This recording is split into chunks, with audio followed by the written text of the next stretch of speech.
Have you ever wondered who the Vikings truly were behind the fierce warriors we see in movies? You might be surprised. These people weren't just about battles and raids. They had a rich tapestry of life with their own unique customs, both heartwarming and chilling. Imagine a world where a promise means everything, where dying of old age wasn't seen as noble, and where revenge had its own set of rules. And what about their view on slavery or their spine-chilling ritual named the Bloody Eagle? Dive into this journey with us as we unravel the mystique behind the Vikings, their ways of life, and customs that will both intrigue and astonish you. Trust us, the Vikings you thought you knew were just the tip of the iceberg. Ready to discover more? Then let's sail into their world. The Vikings are often shown in movies and written about in books, but their true life was both fascinating and different from how we often imagine it. Let's delve into their unique ways of living and thinking. The Vikings are known for their raids, but in their free time, they farmed, hunted, and fished. They had unique traditions. If a Viking gave you his word, it was binding. Breaking that word was a serious crime, like lying. It was punished severely, often by drowning in a river. They believed such liars would suffer forever, drowning again and again in a hellish river. It wasn't proper for Vikings to talk about someone's problems unless they asked for help. If asked, they would help. Vikings avoided arguing with angry people. In their view, angry people weren't worth their time. Making fun of strangers was a no-no. They believed a troll would punish mockers by taking their tongues. Respect for fallen warriors was crucial. Vikings always tried to bring back those who died in battle. Dying in battle was seen as the best way to go. They believed warrior spirits, called Valkyries, took these souls to Odin's place. If you died of old age at home, it was seen differently. Such souls would be sent to the realm of a goddess called Hel. This place wasn't as honorable. Older Vikings, not wanting to die of old age, sometimes asked for a ritual death by their families. This way, they hoped to avoid being made fun of in the afterlife. Procopius of Caesarea wrote about an old custom. When someone was very old or sick, they'd ask their family to help them pass on. The family would then make a big pile of wood and place the person on top. They'd choose someone, but not a family member, to carry out the act with a knife. This person shouldn't be related. After the act, the family would light the wood on fire. Once the fire was out, they'd gather the bones. These bones were then buried in the ground. Vikings sought revenge in a unique way. They believed a true warrior wouldn't rush to avenge a loved one's death. Instead, waiting and planning was key. When revenge was taken, the Viking would leave his weapon with the defeated. This act showed who took revenge and that the issue was settled. A common revenge method was burning an enemy's home, but they made sure no women, kids, or elders were inside. They believed hurting the weak wasn't honorable. Sometimes there wasn't even a need for revenge. In the tough lands of Scandinavia, every life mattered. If someone did wrong, they might hide in the mountain for 40 days with their dad and oldest son. A council would then decide if their property would go to the victim's family or the wronged person. After 40 days, the family of someone wronged was given a blood price called veer. If the family refused this offer, the wrongdoer faced grave danger. As for newborns, they had an unusual ritual. After birth, a baby was placed on the ground. No one could touch the baby until the father made a choice: keep the child or not. Dreams and advice from wise folks sometimes guided this choice. If the father chose to keep the child, he would pick them up and sprinkle water on them. This act was their way of naming the child. Everyone knows the Vikings were brave in battle. They would even bite their shields to boost their anger before a fight. But there were also warriors called berserkers.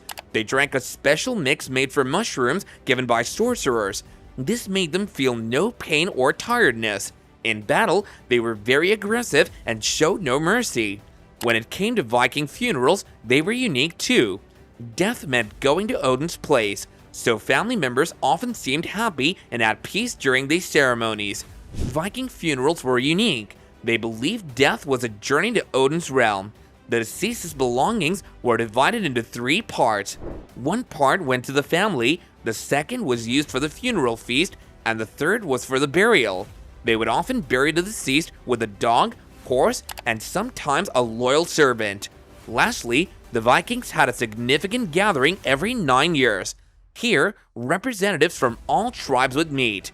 They would offer sacrifices, including animals and warriors. Being chosen as a sacrifice was a great honor. Their blood would be sprinkled on everyone and their bodies displayed in a sacred grove. Vikings had slaves, both men and women. These slaves were often captured during raids.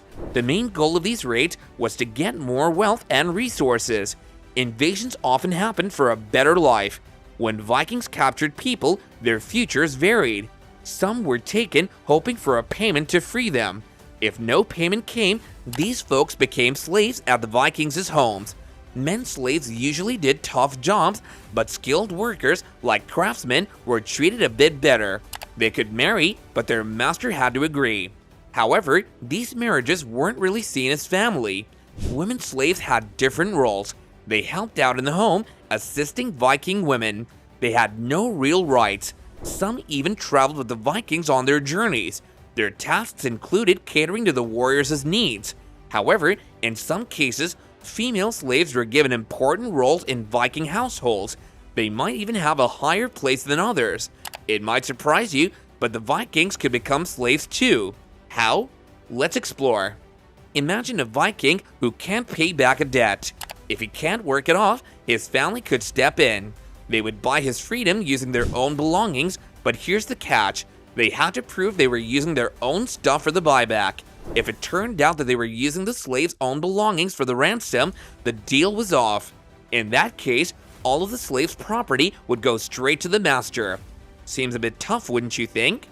Now what about the kids? If a slave had children, those kids would be born into slavery too. From the very start, they lived the same life as their parents.